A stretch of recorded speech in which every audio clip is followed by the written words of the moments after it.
Yesterday was filled with rumors about Trinidad Chambliss eligibility and Luke Ferrelli, and there's nothing official yet. That's important. Let's talk about it. This is the Locked On Ole Miss podcast.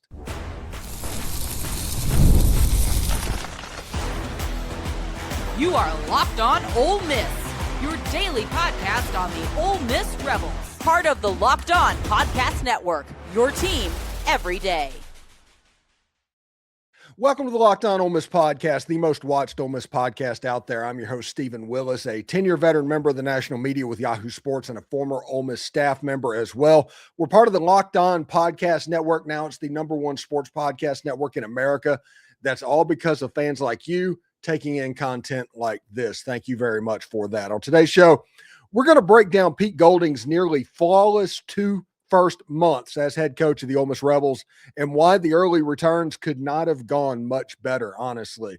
We'll also take a close look at who Ole Miss may still be targeting in the transfer portal as the roster continues to take shape. And next, we'll dive into the latest Luke Ferrelli rumors surrounding Ole Miss, including developments that suggest a decision could already be in place and why that outcome would be massive for the Ole Miss Rebel football team moving forward. But first, we're going to start with Trinidad Chambliss and the rumors that seem to be everywhere right now and dig into the real end game of all this noise, including why Chambliss is positioning himself to be the best quarterback in college football heading into the 2026 season. Yeah, I said it. All of this and more on today's Locked On Ole Miss podcast. Remember, we're free and available on all the podcast apps and on YouTube. And a special hello to our insiders and everydayers who make this show what it is, and that is your team every day. All right, so rumors about Trinidad Chambliss were absolutely everywhere yesterday. It started out with, like, on the Ole Miss Spirit, they were talking about things they were hearing. Stuff was getting screenshotted and sent to me, and it was just massive at the point where it was almost seeming like a foregone conclusion that Trinidad Chambliss was not just going to be eligible, he was going to get the waiver. And I checked with sources close to the program as like, how have you heard, are you expecting to hear anything on Trinidad Chambliss today?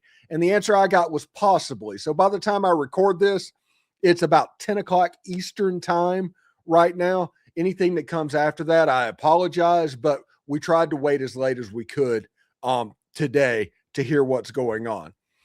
But Trinidad Chambliss fighting for waiver eligibility, that's pretty big news. And we received text messages throughout the day that's like, hey, Trinidad just told me that he was getting a waiver, and Trinidad just told me he was going to be eligible, and all of this was going on, and it was almost like paralysis by too much information. So what I decided to do was take the signs of everything is progressing the way it's supposed to progress. And I've said for weeks on this podcast, I expected Trinidad Chambliss to be the quarterback that starts for Ole Miss in the first game against Louisville in Nashville at the beginning of the season. But until an official word comes down, an official word has not come down. So we all know the history of the NCAA of kicking Ole Miss in the balls, essentially. And I don't trust it to be done completely until it's done, but all signs are pointing that way. Listen, if Trinidad Chambliss would have gone into the transfer portal when he decided all this was going on back in October and November and all that, if he was going to go into the transfer portal, he would have been the number one player in the portal, bar none. He would have probably garnered somewhere around between $6 and $8 million at the quarterback position. He would have been a star and he would have been the most wanted player. And if you want any proof of that, look at the players that all of a sudden Lane Kiffin kind of cozied up to at the end of the season. Those are the ones that they really want. That's the reason that coaches were even allowed to come back to Ole Miss, was because they wanted to try and recruit Trinidad Chambliss and Kewan Lacy. They were unsuccessful with both. The best two transfer portal signings for Ole Miss is better than anyone else in the country because it's Trinidad Chambliss and Kewan Lacy, if Trinidad gets that waiver, which it looks like it will. And if it goes to court and it's a lawsuit and all that, you're almost guaranteed that he will. There's a guy in Alabama that just got eligibility injunction and he signed 3 professional contracts. If that happens, Trinidad Chambliss is going to get his waiver. And when you look at this is the really cool thing to think of. If Trinidad Chambliss gets his waiver, which it looks like he will, Ole Miss will have the best quarterback in the country. Easily. Favorite for the Heisman Trophy, all of that. They will also have the best running back in the country. When was the last time that Ole Miss had the best quarterback and the best running back in the country? Because that's on the table right now. They also have the best kicker in the country. And listen, everybody, I can see the eyes rolling right now as I look into the camera. I can see y'all doing all that. With Lucas Carnero, if you get to the 40-yard line, it's 3 points. All the quarterback has to do is get to the 40. And when you have a quarterback and a running back like Trinidad Chambliss, like Kewan Lacy, with the weapons that have been brought in at wide receiver, the tight ends, the weapons everywhere, there's going to be a lot of points scored by this offense this season if Trinidad Chambliss comes back. And we're still saying if Trinidad Chambliss comes back because nothing official has come back yet. We all expect something official to come back, and we all have the confidence of something official coming back. Trinidad is recruiting on all of the official visits for the transfer portal right now. Trinidad is the de facto leader of the room and doing the job that Jackson Dart did, doing the job that Austin Simmons did. All of that is going on. But until something is official, you do have to say if. But the way it's set up right now, if Trinidad gets that waiver, if the official word comes through, Ole Miss is a top 5 ball club, potentially the class of the entire Southeastern Conference. And that is even with Texas essentially trying to buy a championship in their work in the transfer portal. That is even over LSU and Lane Kiffin's $45 million roster. They had a pretty long way to go. It was going to cost some money. That's even above Georgia and Kirby trying to get revenge of what's going on, even above Alabama and all of that trying to get revenge of what's going on. Florida's growth, Tennessee's growth, South Carolina is going to be much better. It doesn't matter because this Ole Miss team with Trinidad Chambliss can beat any team it lines up against in any particular game. And here's the part that should make everybody scared of what they're going to see, because this offense, if Trinidad Chambliss comes back, is going to be a monster. They have completely retooled the defense with Power 4 starters on the end. This isn't recruiting guys that got ran off by their school or backups or G5 members. No, these are Power 5, Power 4 starters lining up with what's going on. 2 of which, 0 techs, 3 techs, big men in the SEC, which are very, very expensive. I mean, it's like whenever you see them signing players like Jaheim Otis, you know they're serious about what's going on. They signed edges. They have the 3 techniques coming back like Will Eccles. They have Cam Franklin coming back for another year. He needs to probably move into a 3 technique as well, in my opinion. But with the players they brought in, the front 7's kind of taken care of. The secondary, much better than it was a year ago, to where Antonio Kite is looking at fighting for a second cornerback spot as opposed to being the bar none number 1 for Ole Miss last season. It all hinges on the NCAA doing the right thing and granting Trinidad Chambliss his waiver. If that happens, this Ole Miss team is a top 5 team in the country with the best quarterback, best running back, best kicker overall, and a significantly talent-improved defense going into a much more difficult schedule. Road games at Texas, road games at Oklahoma, playing Georgia at home, playing LSU at home, going to the Swamp. Yes, it's going to be difficult, but this is going to be a team that is closer to the 2024 talent level than the 2025 talent level. And you're not dealing with a coach that pees down his legs in big games. So be excited for what is going on, because Ole Miss is in position to kind of continue the run that they are on. Listen, last season, they had a simple offense for Trinidad Chambliss. It was retrofitted. The offense was completely built for Austin Simmons. After the Kentucky injury, it got retrofitted for Trinidad Chambliss.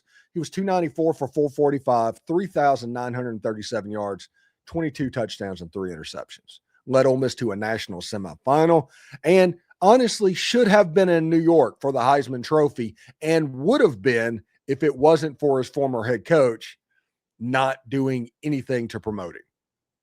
Him and Kewan Lacy should be potentially award winners right now if the head coach was worried about that, as opposed to house hunting wherever he was going to end up. Really interesting stuff to where this could go. Anyway, when we come back, what are we really waiting on with Luke Ferrelli? Him being in Oxford might be the worst kept secret out there. I will explain what is going on next. Tax season doesn't have to take over your life. This year, TurboTax is making it easier than ever to just hand things off and move on with your day. With TurboTax Full Service, you can have your taxes done for you by a trusted local expert start to finish without the stress or guesswork. Instead of spending hours trying to figure out forms, you can meet with a local TurboTax expert in person and connect online. They handle everything from W-2s to self-employment forms. And the work, they get it done. They get it to you for every deduction. You can upload your documents, go about your day, and get your updates right in the TurboTax app. It's a huge time saver and gives real peace of mind knowing an expert is handling it. For a limited time, also, you can have your taxes done by a local TurboTax expert for just $150 all in if a TurboTax expert didn't file your return a year ago. Just file by February 28th, take taxes off your plate, and get back to your life. Visit turbotax.com/local to book your appointment today. Hey, do us a favor, like, subscribe, and comment on this video. Subscribe to the podcast on whichever audio podcatcher you're listening to, and give it a 5-star review. It costs nothing, but it keeps all of this free. And thank you for making Locked On Ole Miss your first listen of the day, and thank you for making Locked On the #1 sports podcast network. You already live your team every day. Now take it up a level and go ad-free. Join the Everydayer Club today and get Locked On Ole Miss with no interruptions, members-only Discord access, and more, all for just $5 per month or $50 per year. Go to lockedonolemisssupercast.com or check the link down in the show notes to learn more. So the other thing is, the other rumor that was going around was about Luke Ferrelli, who was the ACC Defensive Rookie of the Year for Cal last year. What's going on with Luke is he entered the transfer portal when it came open and committed to Clemson, even enrolled in classes. Now, the transfer portal window was still open, but he signed everything up and was good to go, and they thought everything was fine. Then a couple of days towards the end, LSU came in and grabbed TJ Daugherty away. They overpaid for him. We'll talk about that in just a little bit anyway. But Ole Miss needed a linebacker, so they went out and got the best available, and that was Luke Ferrelli at Clemson. He was offered, I think, a decent sum. There's rumors about that, but it might be 7 figures. Who knows? But he drove overnight, told the Clemson coaching staff before the portal window closed, which they have until 11:59 last night to put the name in. And if that happens, once that happens, I assume that Luke Ferrelli would be announced as an Ole Miss player pretty much immediately. And the reason I think that is, if you look at the Ole Miss Spirit and the other people that are in and around Oxford right now, they're talking like Luke Ferrelli's been in town for a couple of days, and Luke Ferrelli is basically good to go. And it's like, okay. Well, one thing that I wanted to do was find the old trick, the student directory, the kind of the transfer portal version of tracking planes. Is he in the student directory now that classes have begun? And lo and behold, Luke Ferrelli was in the student directory, which means he's enrolled at the University of Mississippi. It hasn't been announced. It's not official. And there's always some hangups that could happen. Luke Ferrelli could withdraw. It could be forced back. They could be looking at legal remedies of what's going on, or they could be just waiting to the absolute last minute to process just to do it. But the fact of the matter is, they thought they had Luke Ferrelli until they didn't, and they're upset about it. We understand. We went through last week and dealing with Lane Kiffin. We get it. But doing what you have to do, doing what you need to do, there's honestly nothing wrong with this situation as long as nobody is getting punished for it. So we'll see. Luke Ferrelli is a talent upgrade over TJ Daugherty in the transfer portal. Is absolutely. If you wanted to pay money for TJ Daugherty and you end up with Luke Ferrelli, you are a net positive. And I'm looking forward to what the linebacker room would look like. There's 3 linebackers that were recruited in this transfer portal class, one from Baylor, one from Georgia Tech, and this one from Clemson, all Power 4 players. Well, I guess I should say Cal, not Clemson, but all Power 4 players.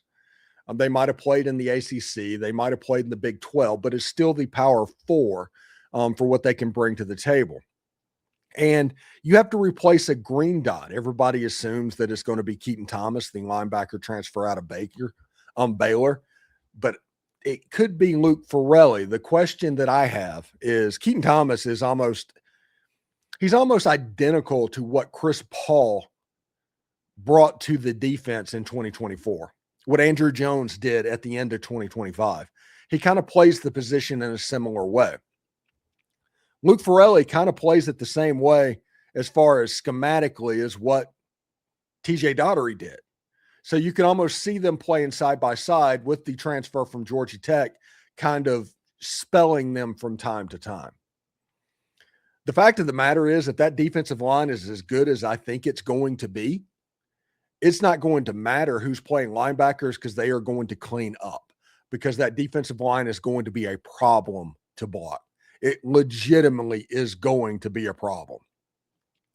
We talk all the time, and we have talked all the time. The secret sauce on the defensive line and what made Alabama and Georgia and those guys so good as the 2 interior defensive linemen demanded double teams, to where 4 of the 5 offensive linemen are blocking the 3 technique and the 0 nose on every single play, opening up a tight end and a tackle blocking your supposed really good edge players that are talented, athletic, quick, can get off the edge. And Ole Miss has recruited several of those, both high school, transfer portal, and they've developed them as well. Whenever you have that going on, you can put the other team in a nightmare because they just have trouble blocking. You try and do different things, but you have game wreckers like Will Eccles and Jaheim Otis and all of those guys lining up in a way that can make your life difficult. Ole Miss has that ability to do that, which means linebackers will not be able to get to the second level, which means this defense is going to be better against the run and they're going to be better against the pass because of how good the interior of that defensive line is going to be. That is the secret sauce from 2024. That is going to be the secret sauce in 2026. And that is going to make this linebacker room better than it was in 2025. It's not a talent like for like type situation, although I do think Luke Ferrelli is a better football player right now. But it's about taking bodies off of the linebackers. If they don't have to fight through guards and tackles and all of that, things get a little bit easier. So that's just something to keep an eye on with this Ole Miss team. Luke Ferrelli, it feels like it's just a paperwork thing. As soon as Clemson puts him in the portal, if they're going to do it, Ole Miss will announce him at that point. If Clemson decides that, hey, we're just not going to put him in the transfer portal, then you have a situation like that Isaac kid that went to Miami to where he just disenrolled and went to the other place and got to play. I don't think there's any real recourse for the Clemson Tigers in this. But that doesn't mean they're not ticked off. That doesn't mean they're not pissed, and that doesn't mean they're looking for absolutely everything they could get. And at the end, they're going to try and drag this out as long as they can just to be difficult. Now, the advantage that Ole Miss has, their drop ad deadline date is February 2nd. There's very few schools in the country that can match up with that. So we'll see exactly how it goes. Anyway, in our final segment, Pete Golding has had about as good of a first 2 months as anyone could have had. We'll break down why he was close to perfect as possible when it mattered most. All of that is coming up next.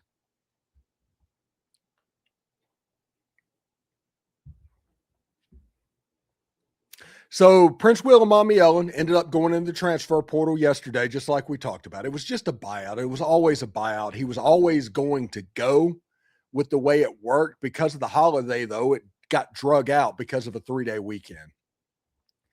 Portal ending at Friday night and then having to wait 5 days until the actual close for everybody to find out what happened on that Friday night was ridiculous. But it is what it is. But Princewill Umanmielen is going to LSU. He is by far of the 4 players the one that hurts the most. He's still not irreplaceable.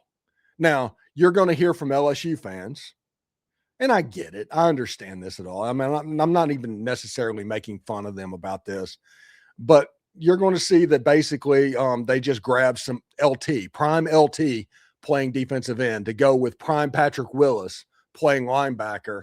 And it's like, oh my gosh, they did amazing things. But the reality is that's not the case. He's an excellent pass rusher. LSU fans are going to enjoy his pass rush ability. Pretty great. You saw him towards the end of the season start to unlock himself to start looking like his brother. And that was his catch early on. It's like he's not his brother. But you kind of started to see him unlock. He had 9.5 sacks over 15 games. That comes out to about a little over a half a sack per game. He had 1 sack in 2 games against Georgia, and his best game was against the Oklahoma Sooners. Really good player. That's the one that's going to hurt the most, but it's still not going to hurt a lot. When you look at TJ Daugherty, that one doesn't hurt. I like TJ Daugherty. He played really, really hard, but anytime you played against a team that could run the ball effectively, he struggled. And the 2 other players were backups. Lots of potential. They were backups. So those are the 4 players that are going to LSU. And if you would have told me in November that those were going to be the 4 players, I would have signed up for that right then. It's like, what can we do? Can we go ahead and start this? Yes. Thank you.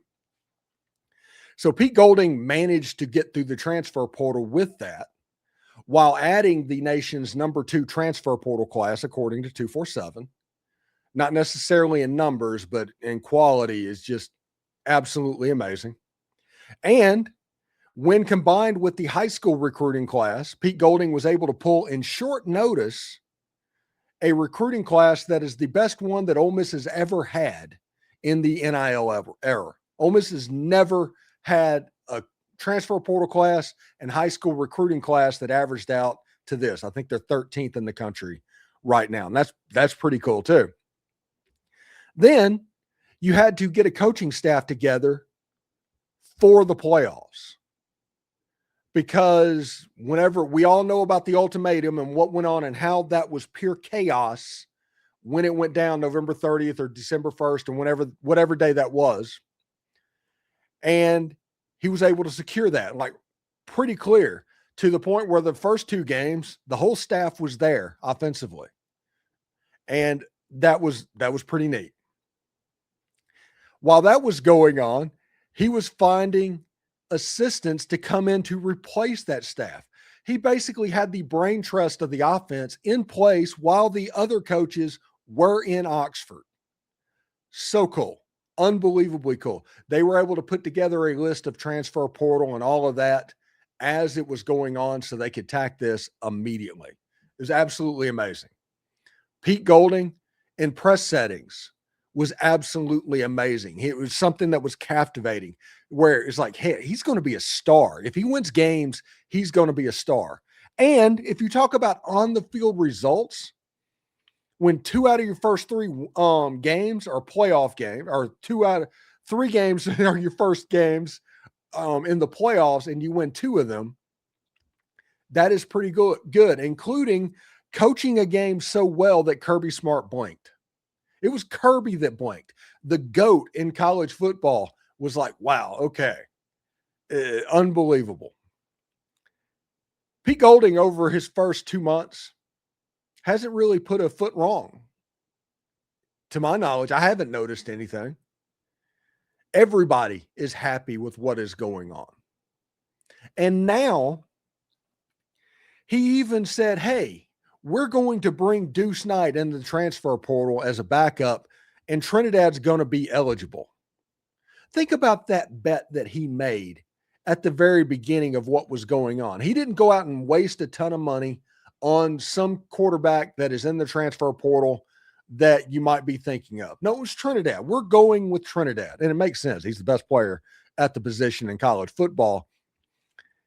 And now that it looks like he is going to be eligible and taking the first snaps as quarterback in 2026, another example of Pete Golding not putting a step wrong. He's done an absolutely fantastic job. Ole Miss finished 2025 as number 3 in the AP poll. And I know we talk all the time that the AP poll doesn't matter, and it doesn't. But Ole Miss has never had a finish that high, even in their glory days in the 50s, as number 3. And that was because of the run that Pete Golding made in the playoffs. Just great game after great game, all of that, fighting tooth and nail against all odds to win games, and they showed themselves remarkably well. Pete Golding deserves thanks. Walker Jones deserves thanks because they did an amazing job of retention. We talk about it. I said it in the first segment. If Trinidad Chambliss and Kewan Lacy were in the portal, they'd be number 1 and number 2. And they got locked down by Ole Miss, honestly, relatively easily. And that is because of Walker Jones. That is because of Pete Golding. That is because of the staff in Oxford, Mississippi. Now, as we wait for official news on Ferrelli and Chambliss and all that to be coming our way, just sit back and remember what 2025 was like for Ole Miss fans. How you didn't get to enjoy the run in November and October and November.